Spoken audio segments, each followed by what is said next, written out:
TPT+, la chaîne panafricaine des diasporas.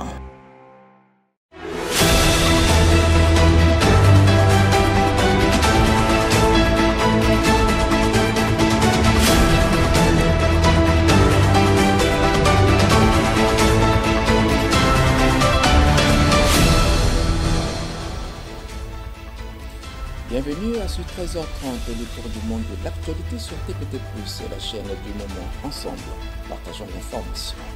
Au Congo, le bilan des inondations qui ont frappé Brazzaville après la pluie diluvienne du week-end dernier est finalement repassé à 7 morts, une en 3.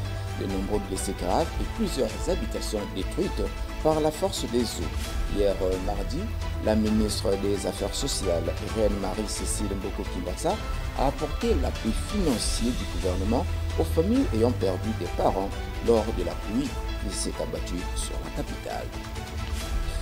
Démission du ministre de la Justice en RDC.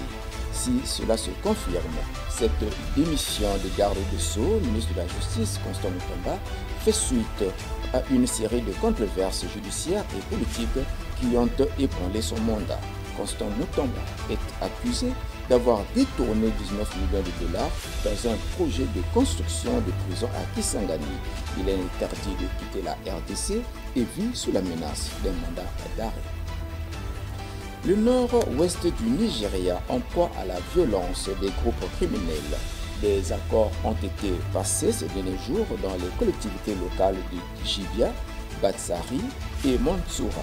Selon le commissaire à la sécurité intérieure du gouvernement de l'État de Katsina, les chefs locaux ont accepté de déposer les armes.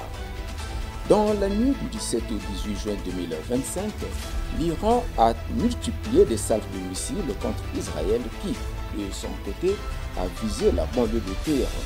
Donald Trump a déclaré que les États-Unis d'Amérique savaient parfaitement où se trouvait le guide suprême iranien, appelant Téhéran à capituler. L'ambassadeur iranien à l'ONU promet une riposte très sérieuse et très ferme contre Israël. Au Canada, le sommet du G7 se termine sans accord majeur.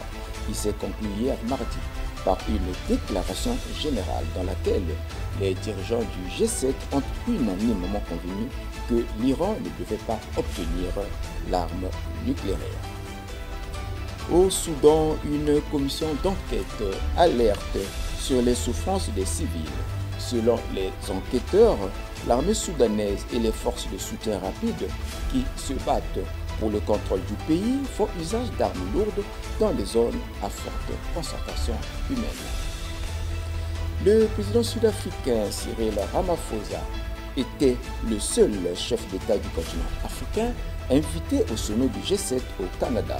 Il en a profité pour obtenir du G7 le soutien des efforts de Pretoria en faveur de la création d'un ordre qui favorise un développement inclusif. Le 13h30 touche à sa fin.